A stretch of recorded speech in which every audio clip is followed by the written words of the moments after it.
Hi, everybody. It's Thursday, and we are Trekker's Delight. I'm Marie Brownhill. I'm here with Jermaine, Keith Shevlin, and Jason McCammon, and we are going to be talking about charades. No, not the Sacred Human Game, the Star Trek Strange New Worlds episode. Lots happens. We have opinions. You know it. So, bean footage.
All right. So I have been nominated to fall on the recap sword. So here we go. The Enterprise is on its way to the Vulcan system because there is a far off moon, planet, who knows, called Kekov, which played host to an ancient civilization that mysteriously disappeared, like a lot of them in space, apparently. There's an odd energy signature. They're going to investigate. I don't know why they didn't send Vulcans, but they didn't send Vulcans. And my cat also has real feelings on the matter and is going to leave. Pike decides to send the Enterprise in at half speed, so we have time to take in the sights, time to do a little bit of experimenting. Nurse Chapel is prepping for her interview with the Vulcan Science Academy-funded Fellowship in Archaeological Medicine, which is not actually an oxymoron, and as we'll find out. And we get there, and they do a long-range scan, and they send Spock out, who, by the way, has been avoiding Chapel because he's handling his emotional turmoil with grace and poise, as he always does. He takes Spock in with him. Spock takes Chapel on the shuttle. They fly around. They get caught in an anomaly, as you do, and they wake up, only Spock wakes up in sickbay, now human. Chapel racks her brain trying to figure out how she's going to handle it, while Spock attempts to navigate life as a human, experiencing emotions and all the awkward experiences of human adolescence. Unfortunately, family problems are calling him back to Vulcan. T'Pring has informed him that the Vishal engagement dinner must take place, oh my god, right now, or T'Pring's terrible mother is going to cancel their engagement. This is a problem because Spock's no longer Vulcan, and there are all these Vulcan rituals that he has to do. So Spock panics. And Pike calls his mama in for support. Mia Kirshner returns as Amanda Grayson, who proceeds to attempt to coach her son through the human art of lying. Meanwhile, Chapel is banging her head against the technological wall of trying to figure out how to turn Spock back to half Vulcan instead of being fully human.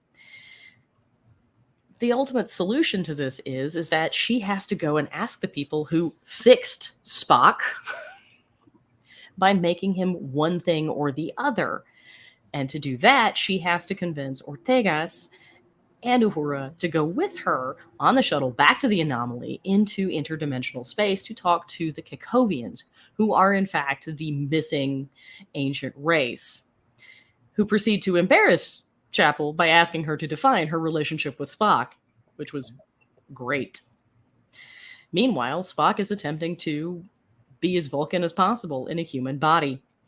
And T'Pring's mom, just as bad as you would have thought. Possibly worse. Spock attempts to go through all of the rituals. He does a really great job. Chapel comes back with the solution from the Kekovians just in time for him to perform the mind meld with his mother. That's successful. T'Pril insults his mama, and we all know how that goes. Spock dresses her down in incredible fashion, and she leaves the Enterprise with her tail tucked between her legs. I can only imagine. T'Pring, however, has a conversation with Spock, which goes along the lines of, "You didn't trust me enough to tell me this. That's a problem. We're going to take a break." Spock wrestles with this and opens his door to find Christine Chapel on the other side, and he tells her that he has feelings for someone, and he's on a break with T'Pring, and that he's going to act on these feelings. And Chapel launches herself at him, and the screen goes dark. Yes, the episode was far better than my recap managed to make it. So, mea culpa, guys. I was really tempted to, it just came upon me to just act out everything you were saying while you were saying it. It would have went with the show, the theme of the show, but right. Since I didn't have it planned, it might not have. It might have just looked really weird. Right, really. The sacred ritual of charades. Pike is right. Pike is really fantastic in this as comic relief. I have to admit. Seriously, at the end when he starts to walk over with the food, then when Spock's giving T'Pril the dressing down, and he just kind of turns and walks off the screen. I will. Hey. That was phenomenal. I loved every bit of that. And then also just the way Anson Mount lets a little bit of frustration show when T'Pril is all like, "This is not traditional Tevmel." Right. I mean, I'm like, this dude stayed up all night, and you're just going to bitch about the food, lady. And again, as I said earlier, it turns out that T'Pring's parents are named T'Pril and Sevet, and you cannot tell me that T'Pril's name isn't because she's a giant pill. You just giant can't. For real. I just got here. I know, dear. But I'm gonna be good. But Will Wofford. How do we want to break this up? Do we want to talk a little bit about the Chapel arc or the Vulcan hijinks arc? I want to know why not. I want to know why Nurse Chapel is doing all the medical science, and Benga's like, "Did that work? In 5 minutes." She's not really. I mean, she acts as nurse, but she is a doctor in this show. Well, I mean, she's a PhD geneticist, is what she is. It's not to say that Mamiga didn't do anything. He simply just asked her, "You're still here." It's not to say we didn't see any scenes where he did or didn't do anything. So I'm gonna assume that from his end he did, but the subplot was focused on Chapel, right? Because Mamiga really had little to do with the storyline here. But she's a geneticist. We find that out in the very first episode, remember? But you still think they'd be working at least side by side, working hard to get something done, Yeah, but you can't tell me that Christine was like, "Nah, I got this. You go away." I mean, the Survivor's Guild is strong with that one. Exactly. Plus, if you're working side by side, you end up duplicating work too much. If you separate a little bit, you might be able to take it from different angles and find out. I don't know about that. I think.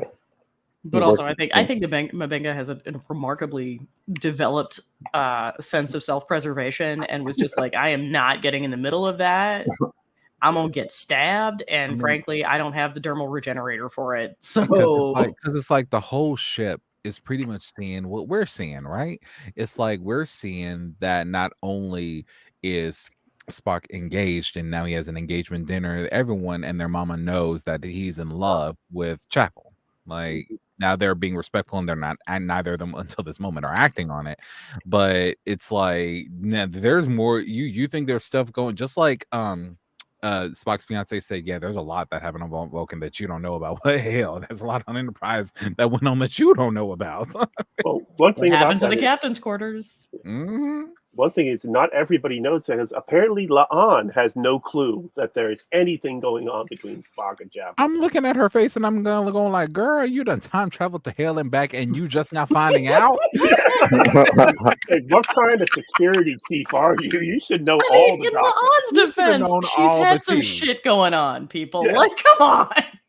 You are so late. How you gonna know what happened to number one, but you don't know nothing what happened to number two? All Because right. she we didn't were she didn't all- see everything that we saw, everything that we've seen, and everything But we everybody were else all saw. with Uhura, right? Oh yeah. Like when Uhura's like, "Come on, you know better." That is the reaction I'm glad she gave, because it's just like, girl, you an ensign now. Say something. And be like, girl, if you don't say something, I say it for you. Right? She loves Uhura's him. Uhura's tolerance for bullshit is apparently negative. Like Ugh. it's just not a thing. Which is fitting with the character. I mean, I know. I just know. remember her with Mr. Adventure in The Search for Spock. Yeah. Might I say I really like the leather band on Jermaine's headphones. Okay. They are styling headphones. Yes. Just want to let you know. Will is here. Now it's a party. Oh my goodness. All I right. missed you too, So Marco. so yes, we have all of that. We have all of that going on, and so basically, it seems to be that we have the exploration of the development of this relationship from two perspectives, right? And obviously, the big charade is Spock pretending to be Spock for the duration of this tedious ritual. So, how did he do?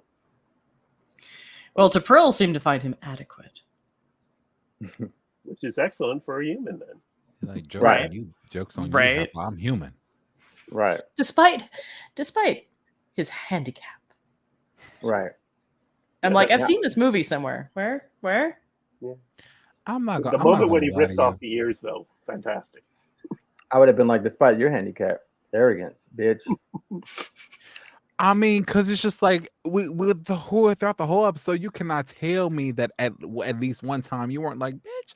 Like, I was hoping if I were like sort of like in the writer's room, I would have said, hey, I need you to throw in an Easter egg. And they're like, what Easter egg? And I said, there was this scene where Michael Burnham gave a bitch look when she just squinted her eyes just a little bit, like I want Spock to do that exact same thing, so that way we know it's a family trait. Like, No, the scene we needed is his mother greeting T'Pring and her husband, and in the transporter room. That was what we didn't see, because there had to be some serious side eye and Right.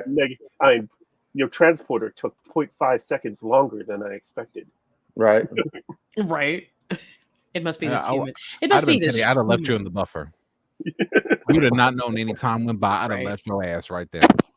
Nobody likes this woman. Nobody. Not her daughter. Not her husband. Even the husband says, well, didn't say it, but even the husband said, man, tell me why this human cooks better than you. Can I have some more of that? Do we have any Can more we of that talk- Tevmel? Like, No, I tell you what Pike did. You know what Pike did? Add seasoning. Right. All it was salt too.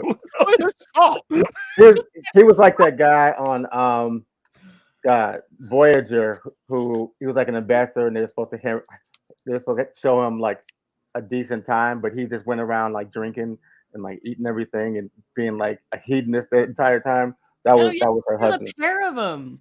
There were Yeah, two of there were them, like two right? of them. Yeah, Well, that was Next Generation. I think that was Next Generation. The three Yeah. ambassadors, and one was like trying to fight Worf, another one was eating, and the other one was trying to fall in love with Picard. Like, To the point where Troy was like, "I have had enough chocolate." Yeah, I'm not. I think I'm not talking about that. I think there was a Voyager one There too. might have been. But Voyager it one, wasn't as good as the Next Generation one. one. I think it's really interesting how like me and my friend Evan was watching Generations last night, and so watching this today is like, oh, so now we see what's like for Data to have like this whole range of emotions. Now we get to see what it's like for Spock. Like Spock has been like battling emotions since he was born, but now he has like the full on, basically half of himself. And I'm not gonna lie, I fell for Ethan just a little bit harder in this episode. Like, I'm I sure mean, come Ethan on. Peck was like, "Wait a minute, I get to smile? Like I get to Right. move my facial muscles? I Is get this to a do all thing?" this. I love that they shaved his eyebrows a little bit too, and then put Right. them in Like the- every they were reaction is a thin. meme. Each one is a meme. Each Well, one. that's the like the difference between Spock and Data. Looking like he just lost his First of all, virginity. Data is just like another character as Spock, but they're like the same character, but they have two different ambitions, two different goals, two different story arcs. Like Spock has no want to be human ever, but Data, his whole path is like trying to be human. You're a dead man, Kirk. Because it's different. Right. I mean, honestly, It's because like, clean it up. Mad props, Jermaine. Mad I mean, props. Clean it up. I'm glad that they actually acknowledged triggers, because triggers is a real thing. So Spock does not tolerate. Have you ever seen Spock messy? No, He was Never. given a Vulcans lot aren't of messy. Other than when he came back from the dead, I don't know any other point.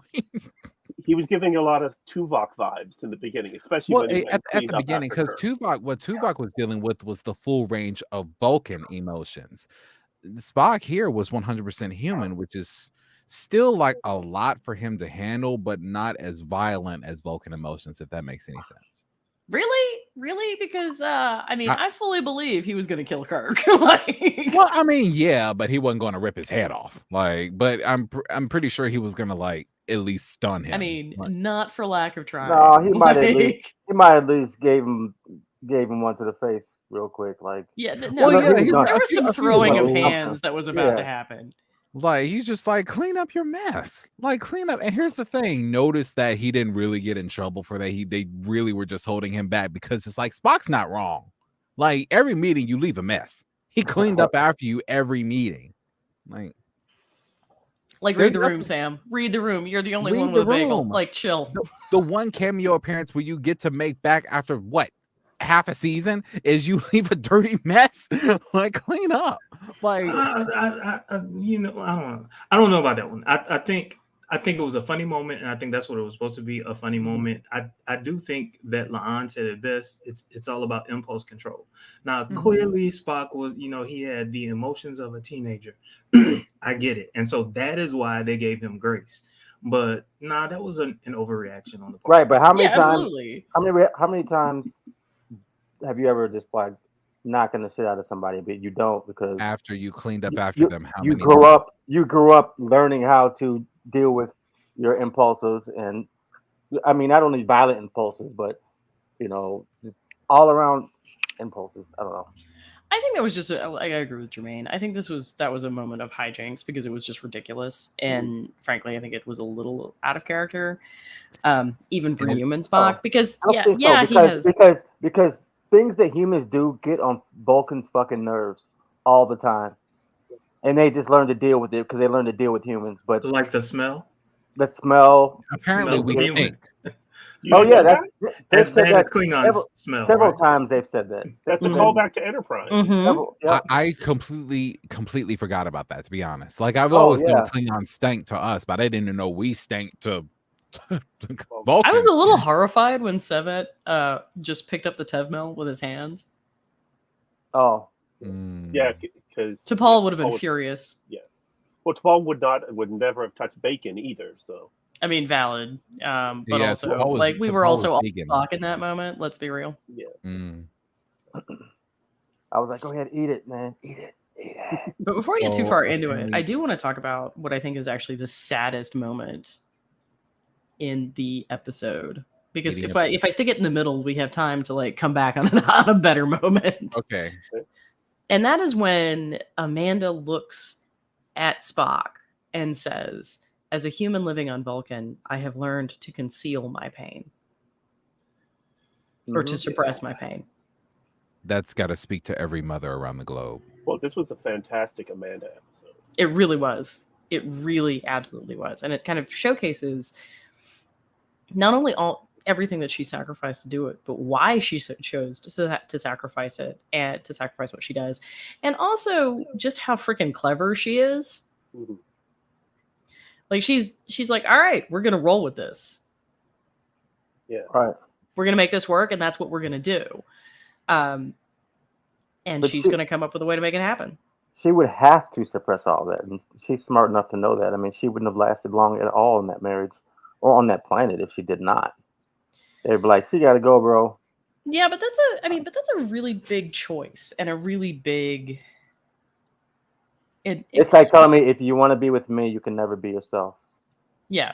And having to make that decision, because I don't get the feeling that Sarek is terribly good at recognizing what she's doing. We know Spock isn't, because he has that realization, which I think we all have at one point or another with our parents. I definitely had the conversation, of course, before she passed. Had definitely had to have those hard conversations with mom. You know, like, hey, like, when there was like this moment, like it was about 3 weeks before she passed, where we both like really apologized to each other, and she was like, and I told her, Mom, you've done so much for me. I'm so sorry. I had no idea, and I probably still have no idea because I don't have kids of my own yet.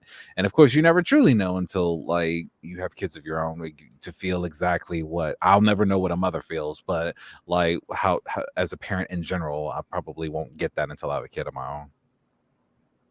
Right now, I'm just the gunkle. Gunkle or Well, big uncle? This definitely reinforces the feelings that we've had of Spock against Sarek, because he's Mhm. obviously much more supportive of his mother, even more so after this. Yes. Well, because I mean, I guess you could say like a mother's love is, is always shown as deeper than the father's, and fathers tend to be shown as more stern and. I just think Sarek's a dick. Sarek has always. I mean, not to put too fine a point on it, but like, I mean, I go back and forth on whether or not Worf or Sarek is a worse parent. I was literally about to say that. I said I'm gonna vote Sarek was a worse parent than Worf. He Well, had Worf is just an absent. He's just like a. Sarek just had like- 200 years, literally. He's like Worf is just like, I gotta feed him twice a day. Oh, give him back to his mother. But Like he made up and reconciled and bettered himself. Literally, how long do Klingons live? And Worf was like, I'm just saying, look, the House of Rosenko, which means he resolves stuff. No. Alexander was in his wedding. Okay, that's 2. Okay, be clumsy as hell, but that was just 2. Okay, and then he bettered himself. I'm not letting that go. Like the fact that he took the time to better himself. What did Sarek do? Have amnesia, give Picard a heart attack, and died. Like that. That's literally it. That would have been That was a great thing. I think DS9 missed out on is that they could have had Alexander as a regular on that show. Not the character that played him that time he was on there, but somebody to play him. That way they would have had Rom and Jake Sisko, and they would have had Alexander in Star Trek Legacy. Oh yeah, if we had that trio of Nog, trio Jake, and Alexander hanging out, So that would have been pretty good. What I say, Rom? I meant Nog. Not to go back, but this we have had this discussion about Sarek being a bad father. I don't think that he was a bad father. I think he was a misunderstood father. I think Sarek was in a situation where he was married to a human, and remember in Vulcan culture, it's the woman that basically leads the family, but he's married to a human. So in a lot of ways, like we just talked about how Sarek would have handled a particular situation. Sarek was overcompensating in a lot of different ways. Remember, he's an ambassador. He's an ambassador to Earth. And so he has got to be extra Vulcan, right? And so that's not how being an ambassador works. No, well, he didn't really not how admit his that's not how it works. However, he has to be a Vulcan at all times. Even his wife had to be a Vulcan, right? And so he in order to, this is my position. This is where I am. I want to keep this position. I value this position. I want other Vulcans to value humans. Don't embarrass me, boy. Don't embarrass me, boy. But if you think about it, like how different is that from any other father, right? Well, I'm thinking it's not all that dissimilar. I'm thinking we're missing 2 things here. One, we really don't have anything to compare it to as him being a father. We haven't seen any other Vulcan parents except Paul. Yeah, or Tuvok rather. Sorry, except for Tuvok, and his dad was kind of the same way. 2, Vulcans are all dicks. Anyway, they're all dicks, almost all of them. 90% of them are assholes. Spock did say this. Say this time and time again. They're all arrogant assholes. Just go through all the fucking shows. Pretty arrogant. I really felt like T'Pring was a callback to Enterprise Vulcans. Yeah. Because you gotta think about it. Those Vulcans that we saw there were just being were kind of raised. I'm not going to say they were full-fledged adults, but those adults that we see in Strange New Worlds were children during the time of Enterprise, so they came out of that era of where they were raised, right? Yeah, but it's like Vulcans just their whole society just is just so regretful of first contact. Like they do not. I bet you they don't have first contact on their planet. Well, I mean, and they that's the just conversation. regret that day ever. Wish we never met you. Wish we never met you. Well, that's a conversation. No but if I further were- contact is necessary. if I were to Exactly. stick to facts, because I hear what Jermaine is saying. If I were to stick to the facts, though, and I don't like mentioning these films, but if I were to call back to the 2009 reboot, Sarek did say I might have said in the beginning that I was there because I was an ambassador and all this other stuff, but the truth is I married your mother because I loved her. Yeah. Yep. So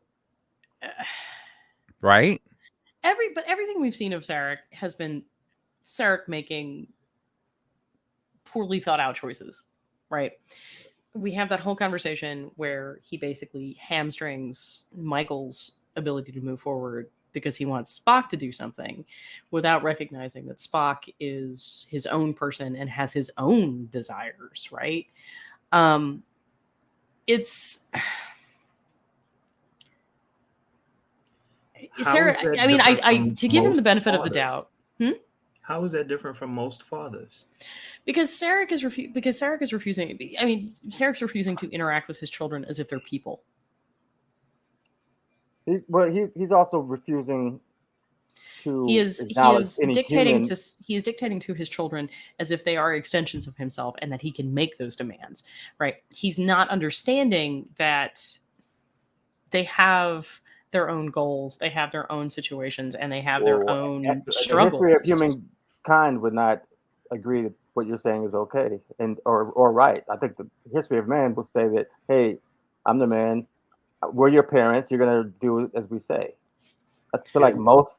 Yeah, but we also sort of understand that that's a bad idea these days. Yeah. Are we mixing up like cultural differences or fatherhood differences? Like, because I'm trying to grasp. Fatherhood is cultural. Fatherhood is cultural to us.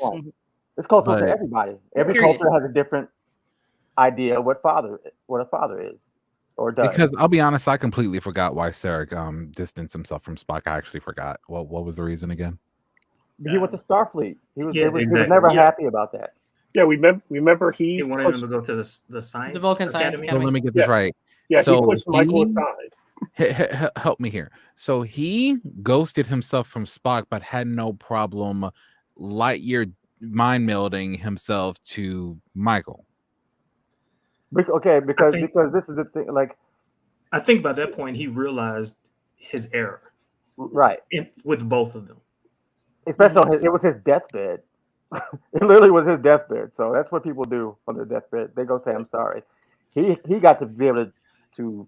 Actually, I would argue. I don't remember what was it. Was it Final Frontier? One of them, where Sarek was protecting Spock.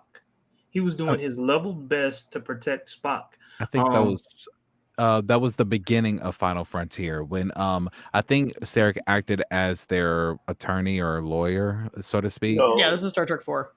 Star Trek 4. Yeah, this is Voyage Home. Because Sarek did stand up for the Enterprise crew because you got to remember because Sarek did ask Kirk to go and get Spock's body, which now Sarek is returning the favor. He's like, yeah, I love he may not know it, but of course he doesn't find out until 150 years later. But like, I love my son. Please go get him. Right. I mean, I think by that time their relationship had gotten better. Yeah. But where we are right now, Sarek has 3 children that we know of, and they're all shit. Because we have Cybok, who's got as far as he's concerned. Cybok, who's in a Vulcan like asylum. I'm just Michael, waiting. who is fucked off into the future, and Spock, who is not speaking to him to the extent that he is not at his son's engagement dinner. Yeah. Right. And I was really wondering about that. Sarek makes a great Romulan, though. I was gonna say, I don't know that's a character his reference. mother makes a great Romulan. The most decent Romulan, probably him. No. I'm more partial to Laris and Zaban. Right. Well, Poor those are Japan. later. Those are later Romulans. You know, their whole civilization Romulans. changed after that. Hello to the 5 people that are watching. So do we want to talk a little bit about T'Pring here? I mean, Yeah. Since she's actually in the episode. why? But all of it, I completely Nice got dress. it. Nice dress. Yeah, dude, that was amazing. I like how they showed pretty much how we got to where we got in TOS. Mm-hmm. Because it's like because truth is, Spock did not technically cheat on her. But she said, even after all that, and I know you've been faithful, you still don't trust me. So I think we need to take a break. Yeah, but when you take a break when you're married, you're still married. All I gotta say is I'm the result of a break. Well, they were just engaged though. it's better than being an accident, like a lot of people. That was just their engagement ritual, whatever, for their engagement. Right, and we don't know that the engagement itself has been severed yet. It's just, and we don't know, like in Vulcan culture, like how do you define a break? Like it's not like Friends when the dude says it was a break. Right. Like I thought this is good. I mean, I foresee a lot of these memes showing up, guys. Well, like I said, this afternoon when I watched it, as soon as I went to Facebook, there was the meme. It was already there. Right? Did y'all see the one with the? Did y'all see the one with the Spock hat that literally had no place in canon, but it's like they kind of like did a ha ha type. I bet you people are gonna be wearing that hat. Oh, I want that hat. Yeah, you're gonna see people wearing that hat. Now that hat is canon, sort of like, but I want that cap. He looks so cute, and now he looks so disgruntled. He's like, "Fuck." I love that they let him have curly hair. By the way, right? Yes. Like they did not straighten his hair for this. Yeah, I thought about that too. I was like, so it changed his hair, and they changed. Yeah, no, I mean, they changed the his attention to eyebrows. detail They here changed is amazing. everything. So apparently, Vulcan eyebrows are naturally like this. Well, we always thought that. You didn't always think I never really noticed that. I thought it was like a thing.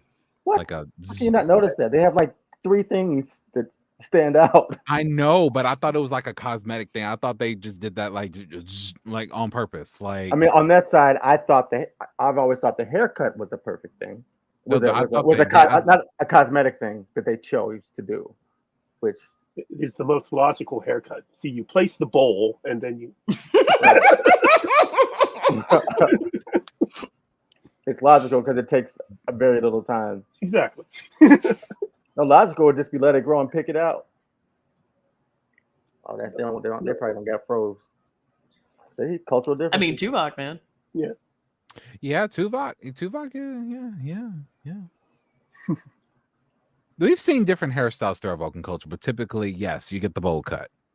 Yeah, but I mean, they definitely like going back to the whole conversation about like the attention to detail. One of the original character designs for T'Pring from Amok Time features that amazing sort of 60s hair, and we really saw that in this episode. It's long. There's a lot of it.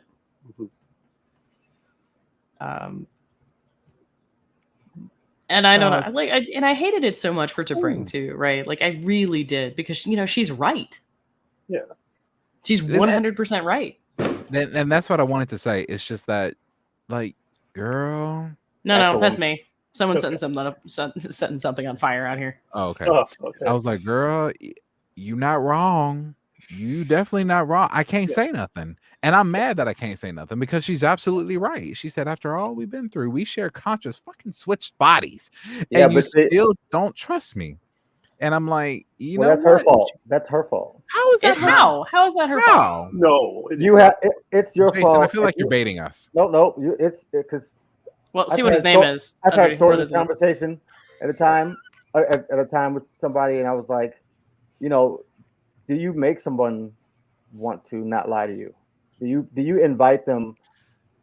Well, it's not so much. When you are told bad news from them, how do you handle it? I don't even think it's that. I think T'Pring. That is that. You ain't never been scared of no woman. That's what it is. T'Pring didn't. I'm telling you. You ain't never been scared of no woman, Will.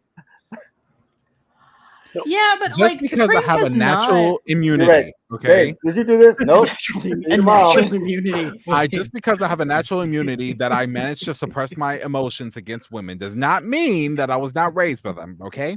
No, All right, that's everybody, I that's want everybody to note I am not making the obvious joke. Be proud of me. It's all about the personal growth on Tracker's Delight. Good job, I Marie. will say this. You're a beacon I for will us say all. this. Man or woman, Jermaine wanted to say something. when one second, man or woman, when you're in a relationship with someone, it is your job to make that person feel safe to talk to you about anything. They don't. You do. It's just not something they do because you have a title. He doesn't love her. That's Well, the I'm just- reason. I don't necessarily agree with that, William. I do agree with Jason. I do think that in a relationship, you evaluate the person and you say, in this particular situation, this is how they're going to react. I don't want to have to deal with that, Yep. right? And so it's easier, it's safer in the moment to lie, knowing that in the future it might hurt you, but in that moment, that's what you want. You just want to. You don't want to deal with that smoke. I disagree. I really do. I think Spock owed T'Pring honesty. If I were in a relationship with somebody and something this drastic had happened, I would want to be maybe not the. I mean, depending on if we're what the relationship is, I maybe not the first person on speed dial, but I damn sure expect to be notified. See, So but now- here's the thing, and we're having a debate on is this right or is that right? The problem is they're both right.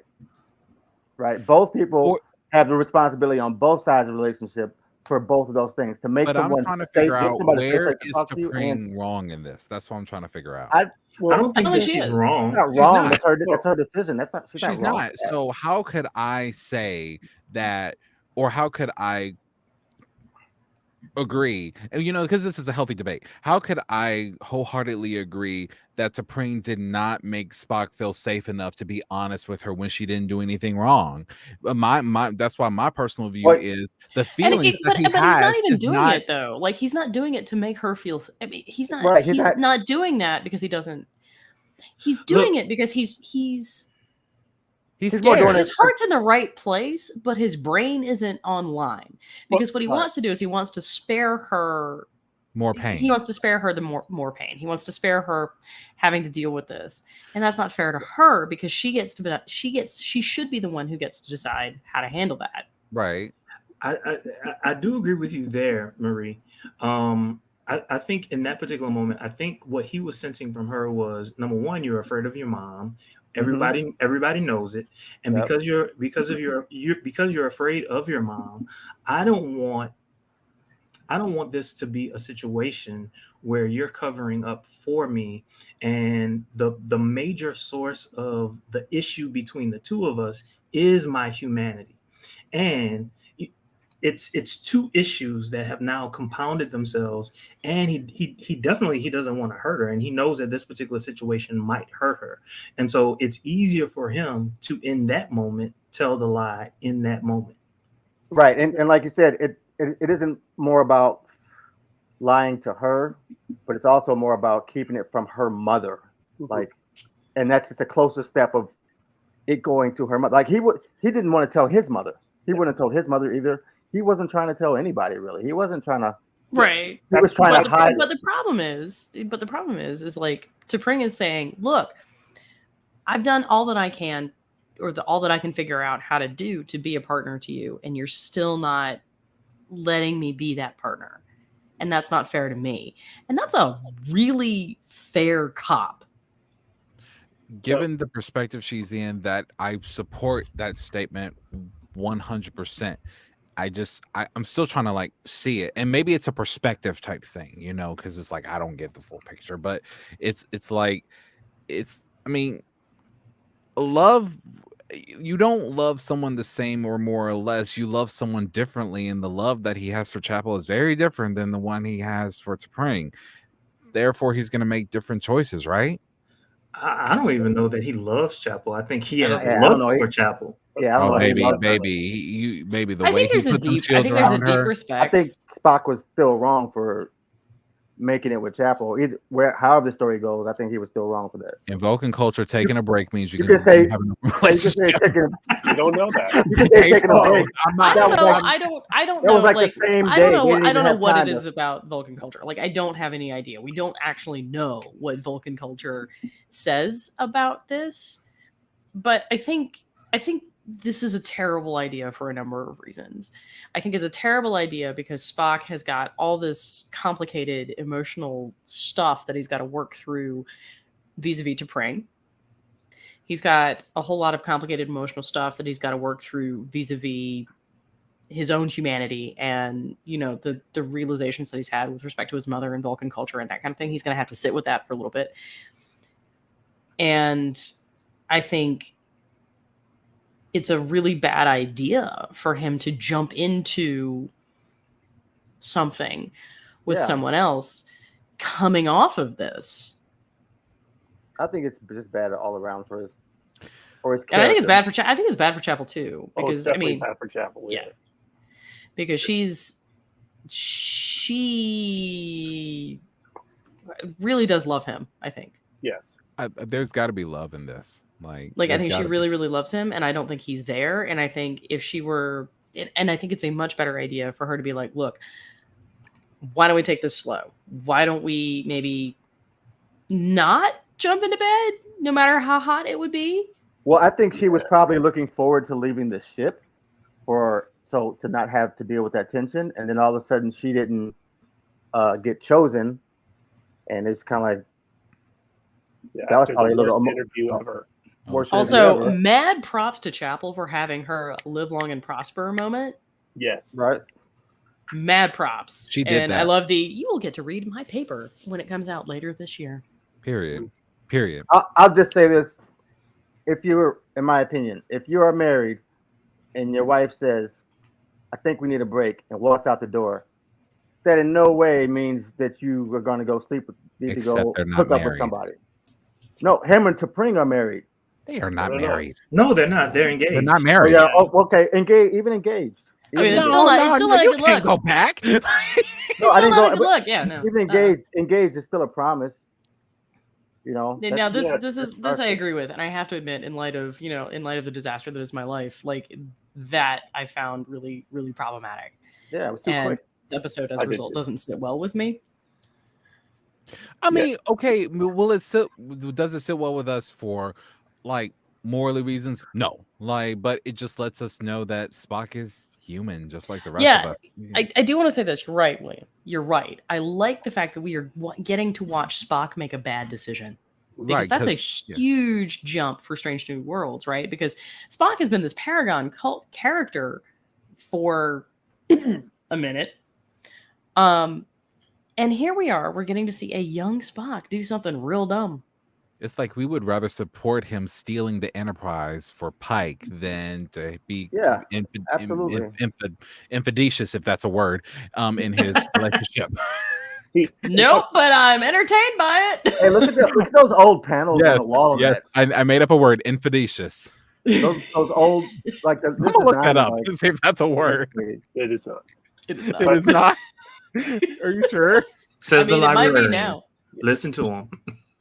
No, but yeah, the Dang. fact that we knew that the kiss was going to happen because they put that in the trailer at the beginning of the season. So just the fact that they kissed is one thing, but then the lean back when it goes to black, that was like, I was like, the kiss was. What she got on her ear? String? Earring. Earrings. Are they earrings or tattoos? Because I know we got to see her hand tattoos. Yeah, no, she has They're different tattoos, but earrings. on They her look a little ear. thick to be- they look a little bit thick. I thought they were earrings. I thought I saw that from a previous episode. I do not know. Did anybody else really find it entertaining that T'Pring and Spock had to hold the lasso of truth? Yeah. Yep, that was nice. I didn't even notice that until you. Yeah, no, they're literally No, holding onto this, They're holding it. saying, "I welcome any awareness you can provide," which was Vulcan for "F you" and the horse she rode in on. I just really wanted him to say, "Bitch." I was just waiting because it was just like in the beginning when he said, "What the fuck," and I'm just like, Yes, It was in the back of his throat the Lasso whole of time. truth, right here, guys. right. I just want to say, Nat, I thought they were you're riding a wrong. horse. To be honest, it just made me think of riding a horse. Yeah, there were a lot of saddle shots in this episode, and I'm Yeah. like, is this a metaphor in the vision? Like, what? No.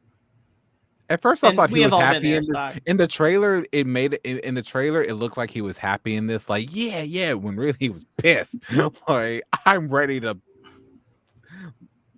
I don't know. We've all been there, Spock. Solidarity. So much solidarity. I was kind of hoping he would like do something petty, like beam his mother-in-law's hair into space or something. I Jermaine. don't even know what to say. I I mean, mean, the fact that 'cause she I had just- asymmetrical ears bugged me. Maybe I'm the only one who noticed that.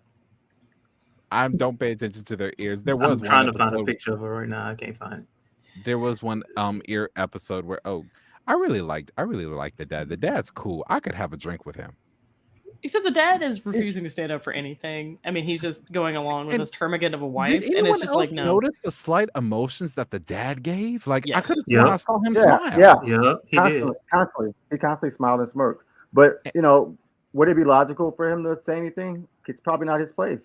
Why? Well, if the woman in Vulcan culture is leading the relationship, then that's why he's submissive and he can't say anything, right?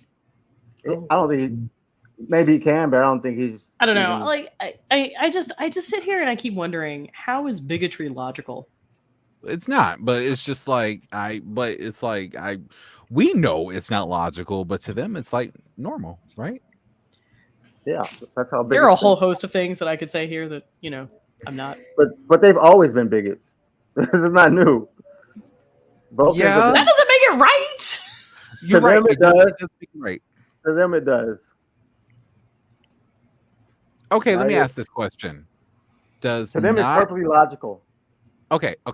Whether you have emotions or choose to suppress them, does not having them present make you an ignorant bigot? Because Say now that we're one talking more about time. Vulcans in general. Right. Say that one more time. Whether you choose to not have emotions at all or choose to suppress them, either way, you don't have them right here. Does not having emotions make you an ignorant bigot? Because No, they just feel their logic is superior to our I get that. So, like that said, I'm asking a general question. I'm not putting my opinion in it. I'm just asking a general question because it seems like we're generalizing Vulcans here. Like, are we? Yeah. I think the question is The whole issue. thing is of each species on Star Trek is that they're pretty much generalized. That's all. That's But what most yeah, of them for are. sure. We're not going to have like the opportunity to do a really nuanced deep dive into Vulcan culture because it doesn't exist. Right. Right. So, like the answer is not all Vulcans are the same. like they can Yeah, be like and this is also, I think, one of the really frustrating parts with Sarek too. Like, as an ambassador, like, you're actually meant to be a bridge between your culture and the culture to whom you've been dispatched.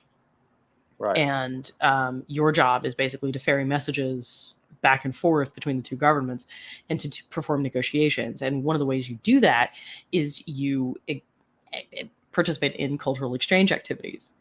And it's not that you have to be the best epitome of your culture.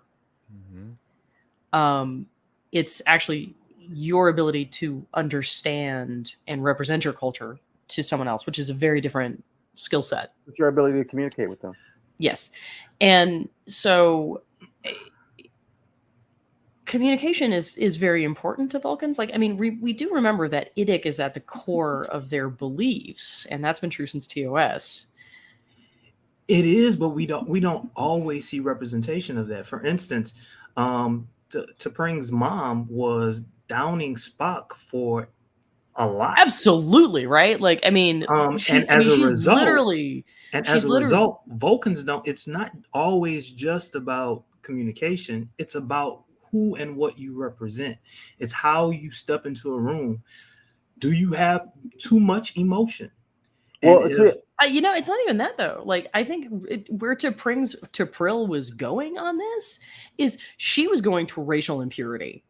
I was going to say, because T'Pril was giving racist. Like, she's literally looking. I mean, she is looking at Amanda, who has done absolutely nothing to warrant anything, and calling her dirty and smelly because she's human, right? Like, there's been no. What's fascinating to me is in a culture that claims to prize, and I get it, not all culture. I mean, even if you have a cultural value that you recognize, doesn't necessarily mean you really do. Like, I get that, but infinite diversity and infinite combinations is meant to be important as a philosophical tenet in Vulcan culture. Spock is a representation of that. That should exist within the Vulcan structure itself. The infinite diversity. Otherwise, he is part of that diversity. Infinite diversity in infinite combinations. He is a representation of that. So let me ask you a question.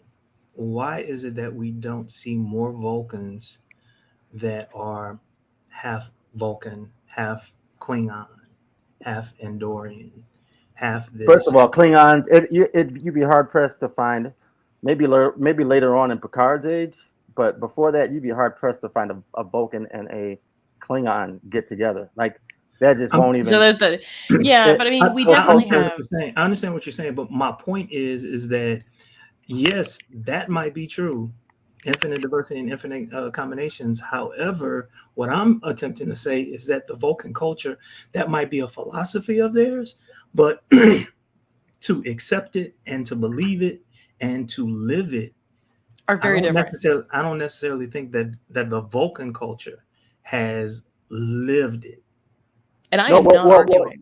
In fact, that's my point, is that they're not living it. Infinite diversity and infinite. You guys are mixing it up. That you guys are talking about it like it's a moral thing with the way you should go about your life. That's not what it is. That's just the law of the universe. There's nothing to do with how they should act, who they should talk to. No, I'm not saying that. Yeah. I'm not saying that. That looks like what you're saying. I'm just saying. I mean, except for if Spock is the living representation of that, then my question was, why is it then that we don't see X, Y, and Z? So I think I disagree. I disagree with what Jason's saying, because I think the episode. I wish Keith were here, but I think the episode is there in truth no beauty? It's Diana Muldaur's first episode, I think, where she's the blind empath, she's an empath of some description.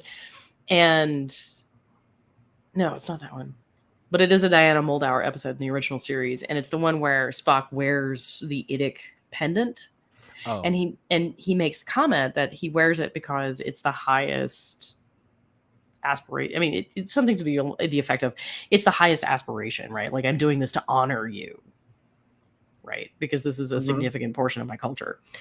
So if we take that, I mean, and yes, Leonard Nimoy hated that episode and hated the concept of the Idic pendant because it was done by Roddenberry as a merchandising thing. Yeah, wanted to make money from it. Yeah, and it never quite took off until let's later. Let's all wear them next episode. If I owned one, I would. But if we take that and we kind of transpose it to here, the Vulcans aren't living up to their cultural ideas. And I think that makes them a really great metaphor for us too, right? You don't have to raise your hand. I'm just respecting my elders. I'm sorry. Disrespect. You're going to learn today, boy. You're going to learn today.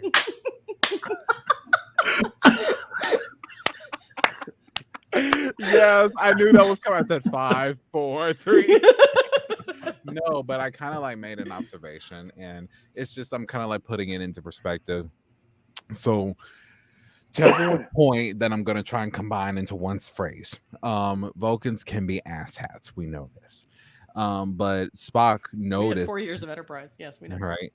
Spock knew this. And because he's like, just like he was battling with his Vulcan side and his human side, Spock also knew that that the Vulcans in the entire culture, as well as their descendants and their cousins, were battling with the exact same thing, but on a grander scale. That said, that's why the unification episodes became so important, because it's just like, hey, this is not going to happen overnight. This is not even going to happen in the next century. But just like I had to learn to find peace and serenity with both halves, y'all need to find the same thing with both halves of your culture as well, because right now you will not achieve what you say you live up to achieve until y'all come together and work your shit out, which is And what become Navarre. What is it? What they? and, What is and it? that's that what, they- and that's how Navarre came about. What is what they Ooh, say ooh, they Keith, live up Keith. to achieve? Idic pendant. Is that the episode? Is there in truth no beauty? Yes, that one. Boom. Okay. Okay. Thanks. You can go back You're now. welcome. Oh, gee. Thanks, Uh, Jason. Dog. Really feel the love. Oh, Now, The reason now, where the people now, left that I've been round. waiting to do that all night. Oh, that was William. Oh, that was William. I only abused my power once this episode.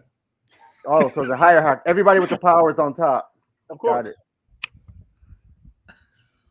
I'm gonna get a tiara and start wearing it. That's what I I'm was gonna I could have made a joke out of that, but I've been I know. very good today, so I'm not. Yeah, We- you need to we- get we- Zach's tiara from last week. We could have had Jesse and his daughter on this week.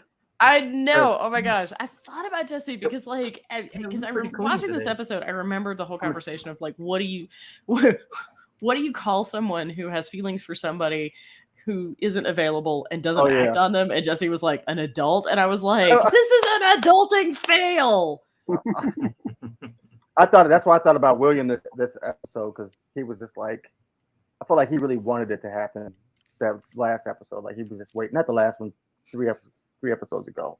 Which one? He really, the one we were talking about, like, what do you do when you have feelings for somebody, but you're with somebody else, and we're like, Oh, I did ask that question. It's just like, what do you do Yeah. when you have feelings for someone, but you're with someone what, else? what, And Jesse, what does that make you? What does that make you? That's what I you mean, said. What I does don't that think make that's you? cheating at all. I don't even think that's emotional cheating. I feel like as long as Ooh. you're not acting on it in any capacity, that's not cheating at all. Because you can't help to feel what you feel. Because it's like my concern is, want someone else.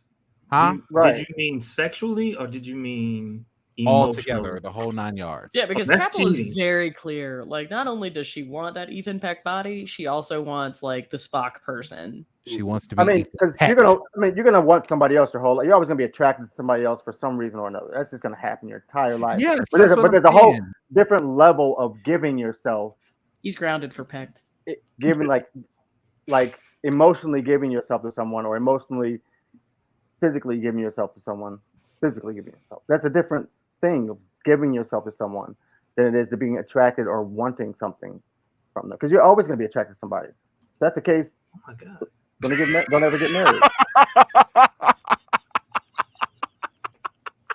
Peck. He's everywhere. And you're ruining this very good point that Jason is making. What?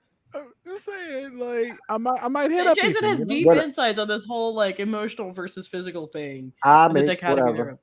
Made my point. Whatever. And you just want to keep on making your joke. Right. I see who you are. I do agree. Like and we have a really great but we do actually have a really great sort of exploration of that in this episode, because like at one point Spock experiences attraction to La'an, and that's really awkward. And Well, that yeah. attraction that he experiences is very different for how he feels to Yeah. Chapel. That was a How, sexual if attraction. it would have happened while he was human, it would have made way more sense. In that He episode. was still human at the point. He was still transitioning over to Vulcan. She said, no. it was They said he would mentally be cured before he was physically cured, and he was physically cured already. baby, listen to me. Physically cured means that mentally I Right. might be in a relationship here, but physically I get to do whatever the hell I want. Like, Yeah, what you're We saying were is at a that- that's break. exactly what happened. what I'm saying is I think at that point he was himself. Yeah. When he made that decision, and it would have made more sense if he made that decision when he wasn't himself. Like, I don't know. But he was already going down that path But right my before body- she gave him that spray, right? He was about to admit his feelings to her, and then she gave him the spray. So he couldn't admit it in that moment. But later, once T'Pring said, "Hey, we're going on a break," now he's like, yeah, he saw That whole as- thing is now ruined for me forever. yeah, I'm a he saw 90s that kid. as T'Pring giving him permission.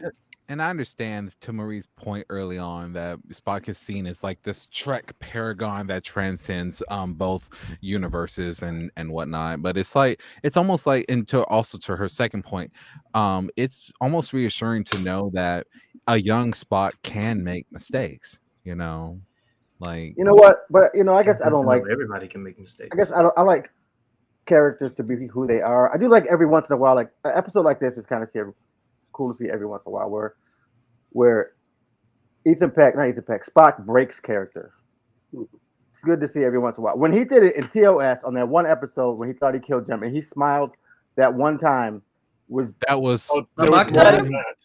better than any other time you've seen him on shows having emotions and everything, because he went so long without them. It's like you gotta lay down a foundation before you break it. Yeah, the episode in which Slash was born. Yes. Yeah. Amok Time, the first appearance of T'Pring. Yep. And her mama. Her mother was the same in that episode. No, her mother wasn't in that episode. She wasn't. Oh, who was that lady? T'Pau. T'Pau. Oh, that was T'Pau. Yeah. Not T'Pau. Not T'Pau. Descendant of Kung Pao. Yes. T'Pau, who we saw in 2 episodes of Enterprise Season 4. Yes. Mm-hmm. No With more. A terrible wig. Yes. No more T names for all of Vulcan. The majority of Yeah. Vulcans are a bunch of T names. Originally, when they were planning infinite diversity, William. Infinite diversity in letters. Let's do it. Is there any other Vulcan whose name other than S and T that we know of? That kid on Voyager starts with V. Vorik. Oh. Yep. Volk. No, that's the Klingon. Vorik. Yeah. Mm-hmm. And then Valerius. So we got T, Valerius. V, and S. Okay. Yep. No Brian. I want to say that there was one with a K. I can't remember. Kyle. Kyle. But speaking of K's, there was a really brief Easter egg mention. Anybody else catch it? I'm gonna look up Vulcan names. There was a mention of Corby. Oh, I'm waiting to hear that. I didn't hear it. Yeah, no, Cathar? it's when she's prepping for the interview, and it's what are Corby's principles? That's Richard Corby. Right.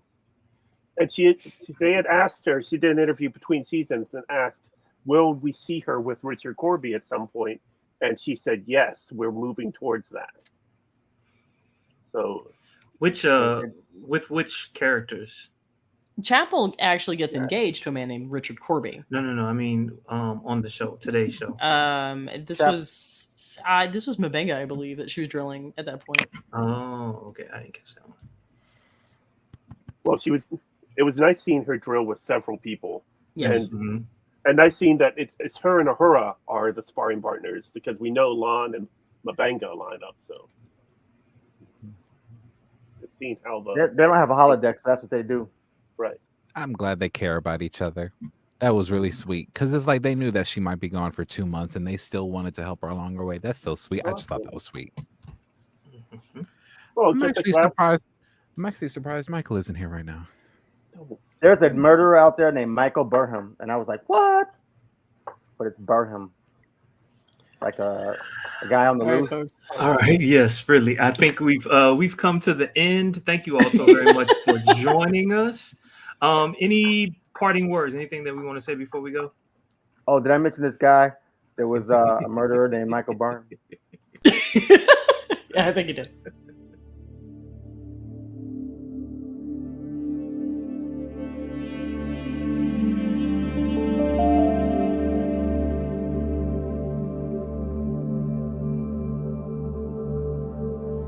Absolutely. Yeah, I'm not going to ever say it on the internet. Yeah, never. Yeah. I'm sorry. Wait. There was a shadow of a church. Okay. What? William has Okay, questionable I didn't ideas catch about that what he one. puts. I didn't William catch has that one. questionable ideas about what he puts on the internet. Oh, I remember that episode. Uh-huh. I remember that episode. Yeah. Uh-huh.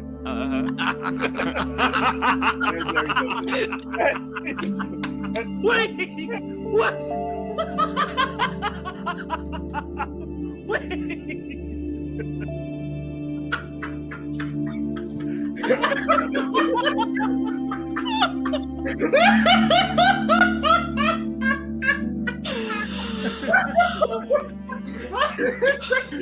We put on an audio version of this podcast.